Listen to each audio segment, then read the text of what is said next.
Hello बच्चों, welcome back to the channel. और आज हम लोग ग्रेविटेशन का लेक्चर नंबर 2 देखेंगे, that is variation due to gravity.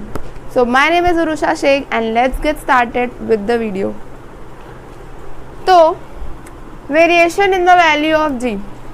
सबसे पहले वेरिएशन मतलब क्या? चेंजेस, कि ग्रेविटी जी की जो वैल्यू कहाँ कहाँ पर हमें हमारी बदलती है, ठीक है, कहाँ कहाँ पर बदलती है और कैसे कैसे बदलती है। तो सबसे पहले जो हमारे टेक्स्ट बुक में एसएससी के दिया हुआ है, variation due to shape, variation due to altitude, altitude का मतलब होता है height, variation due to depth, depth का मतलब होता है गहराई। तो सबसे पहले हम लोग वेरिएशन ड्यू टू शेप देखेंगे। तो शेप, किसका शेप? ऑफ कोर्स मतलब ग्रेविटी है तो अर्थ का ही शेप देखेंगे। तो ये shape changes along the surface of the earth, है ना। Shape changes along the surface of the earth, ठीक। अब ऐसा क्यों? Listen, earth is not completely round, ठीक है, it is slightly spherical. Spherical यानी कि थोड़ा ओवल टाइप का। तो जैसे अर्थ कंटिन्यू रिवॉल्व होने की वजह से ना वो ऊपर से थोड़ा फ्लैट हो गया है और साइड से बल्जी हो गया, ठीक है। ऊपर यानी कि पोल्स के पास वो फ्लैट हो गया है और इक्वेटर के पास क्या हो चुका है, वो बल्जी हो गया है। It is flatter at the poles, flatter at poles and bulgy at equator, ठीक है। Bulgy at equator, why? Due to continuous revolution. जब से अर्थ बना है तब से तो वो रिवॉल्व हो रहा है, ठीक है। तो हम ऐसे बोल सकते हैं कि अर्थ का मेरा कुछ ऐसा शेप हो चुका है। अगर मैं इसको ऐसे डिवाइड करूँ तो ये मेरा पोल्स है और ये है मेरा इक्वेटर। समझ में आया? ये मेरा पोल्स है और ये मेरा इक्वेटर है। अब बोलोगे कि इसमें वेरिएशन क्या है? देखो, वेरिएशन ये है कि यहाँ से लेके यहाँ तक हम बोलेंगे कि ये मेरा डिस्टेंस हो गया, आर है। यहाँ पर भी ये मेरा डिस्टेंस है, आर। डिस्टेंस का मतलब आर भी ले सकते, डी भी ले सकते, कुछ भी ले सकते। तो यहाँ पर देख, एक चीज़ आपने देखी होगी कि यहाँ पर का जो डिस्टेंस है बीच से, वो इक्वेटर के पास मेरा डिस्टेंस आर ज़्यादा है कंपेयर टू द पोल्स, ठीक है। तो पिछले वीडियो में हम लोग ने ये देखा था कि G is equals to G M upon R square. So small G is directly proportional to M and inversely proportional to R. यानी कि क्या? जैसे जैसे जी बड़ा होगा आर मेरा छोटा होएगा, या आर बड़ा होगा तो जी छोटा होगा, ठीक है। तो यहाँ पर मेरा डिस्टेंस आर है, डिस्टेंस इज इंक्रीजिंग, तो gravity will decrease, okay, because g is inversely proportional to r. So we can say that at equator g is less and r is more। g less मतलब gravity कम रहती है और r distance ज़्यादा रहता है, ठीक है। अब यहाँ पर अगर आप पोल्स में देखें, पोल्स में मेरा डिस्टेंस कम है, r is less, so g will be automatically more at poles, ठीक है। पोल्स पे क्या होता है, मेरा जी ज़्यादा होता है। जी ज़्यादा क्यों होता है? क्योंकि मेरा आर कम है और हम लोग को पता है कि G is inversely proportional to R. ये तो हमें पता है, पिछले वीडियो में देखा अच्छे से, ठीक है। तो आर मेरा कम रहेगा। इतनी बात समझ में आई? अब आपको एक फैक्ट बताते हैं। अब पोल्स पे जी की वैल्यू तो ज़्यादा रहती है, ठीक है। अगर जैसे कि अगर आप वे करोगे अपने आप को वज़न तराजू पे तोलोगे, ठीक है। तो अगर आप खा पी के अगर आप गए इक्वेटर पे, ठीक है, इक्वेटर पे आप पेट भर के खा पी के भी गए ना, तभी भी आपकी वैल्यू थोड़ी कम दिखाएगी। क्यों?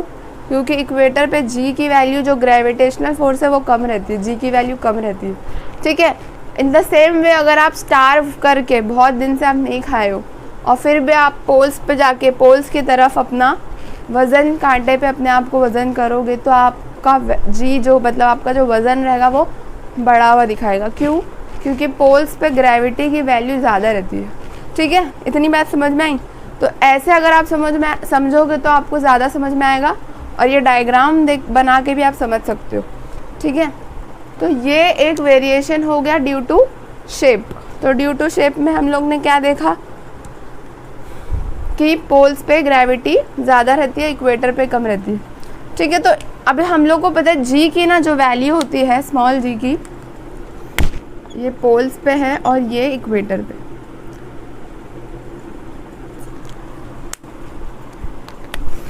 इक्वेटर पे जो मेरी जी की वैल्यू रहेगी वो रहेगी 9.7 मीटर पर सेकेंड स्क्वायर। ठीक है, क्योंकि इक्वेटर पे जी की वैल्यू थोड़ी कम रहती है, इसलिए वो 9.7 मीटर पर सेकेंड स्क्वायर। ठीक है, इतनी बात समझ में आई? आप इसका एसएस ले लीजिए। अब आगे बढ़ते। अब एल्टीट्यूड मतलब हाइट। ठीक है, हाइट यानी कि ऊंचाई, यानी कि हम लोग एल्टीट्यूड कैसे रिलेटेड है जी से। ठीक है, अभी देख लेते हैं। अब हम लोग को इतना पता है, हम जैसे जैसे ऊपर जा रहे हैं, जैसे जैसे हम लोग अर्थ से ऊपर जा रहे हैं, हम लोग की जो जी की वैल्यू वो कम होती है ना। जैसे अर्थ के हम लोग बाहर जाते हैं तो जी की वैल्यू कम रहती है, स्पेस में चले गए तो जी की वैल्यू और भी कम रहती है। ठीक है, तो as we go away from the earth the gravity decreases. तो हम लोग इसको भी बोल सकते हैं कि height is inversely proportional to G. जितना ज़्यादा हाइट होगा उतनी कम ग्रेविटी होगी, है ना। ये हम लोग ऐसे रिलेशन इसको दे सकते हैं। ठीक है, जितना हाइट बढ़ेगा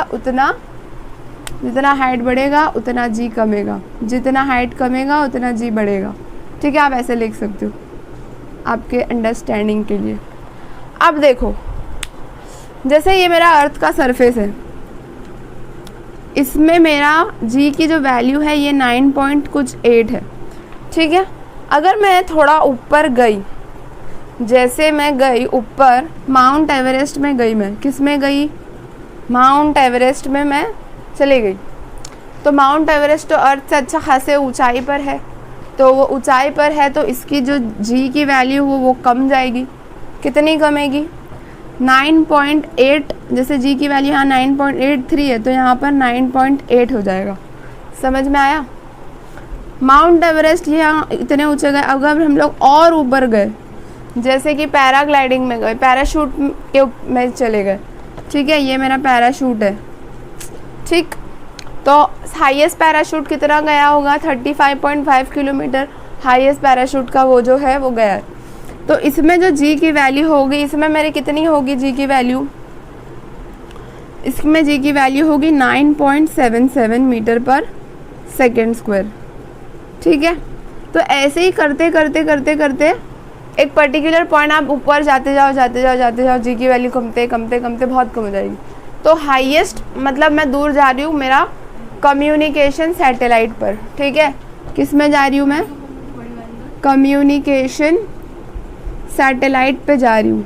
ठीक है, यहाँ पर बीच में और भी बहुत कुछ आ सकता है जिसमें जी की वैल्यू कम होते जा रही है। कम्युनिकेशन सैटेलाइट मेरा कितना दूर है? कम से कम 35,700 किलोमीटर अर्थ से दूर है। ठीक है, तो इसमें मेरी जी की वैल्यू कुछ आएगी 0.225 मीटर पर सेकेंड स्क्वायर। अब आप देख सक रहे हो, डिफरेंस देख सक रहे हो। अब यहाँ 9 था और यहाँ 0.2 में आ गया। तो आप समझ रहे हो कि जितना हम लोग अर्थ से दूर जा रहे हैं उतनी ग्रेविटी की वैल्यू कम रही है। ठीक है, तो ये आप रिलेशन याद रख लीजिएगा कि height is inversely proportional to G, और यहाँ पर ये वाला रिलेशन याद रख लीजिएगा। ठीक है, अगर आप ये दोनों रिलेशन याद रख सक रहे हैं, यानी कि ये इजीली आप लोग को रिमेंबर हो जाएगा। ठीक है, अभी हम लोग देखते हैं डेप्थ यानी कि गहराई। ठीक है, तो फिर से वही वाला फॉर्मूला लिख लेते, इसको मैं इरेज कर दे रही हूँ।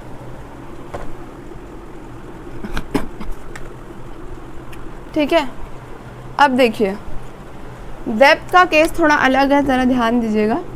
g is equals to gm/r²। ठीक है, अब जैसे हम लोग पढ़े कि जैसे g बढ़ता है वैसे r कमता है, r बढ़ता है तो g कमता है। ठीक है, लेकिन इस केस में थोड़ा अलग है।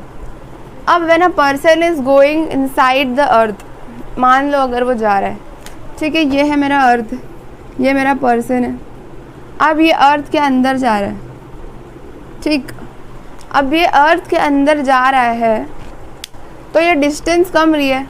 अब लोगों की डिस्टेंस कम रही है मतलब ग्रेविटी बढ़ेगी, ऐसा नहीं है। इसमें क्या होता है, ये जब मिडिल पॉइंट में जाता है, मतलब ये जैसे जैसे नीचे जा रहा है, इसकी ग्रेविटी लॉजिकली देखा जाए फॉर्मूला के हिसाब से तो ग्रेविटी बढ़नी चाहिए क्योंकि अर्थ से इसका डिस्टेंस कम रहा है ना।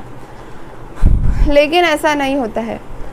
वो पर्सन जब जा रहा है तो अर्थ का मास तो उसके लिए कम रहा है ना, तो एक पर्टिकुलर पॉइंट एक ऐसा आएगा जहाँ पर अर्थ का मास उसके लिए ज़ीरो हो जाएगा, ठीक है। तो जब मास ज़ीरो हो जाएगा तो ग्रेविटी भी क्या हो जाएगा, ज़ीरो हो जाएगा ना, क्योंकि g is directly proportional to m, ठीक है। तो at a particular point will come, the person will reach at a particular point where mass will become zero.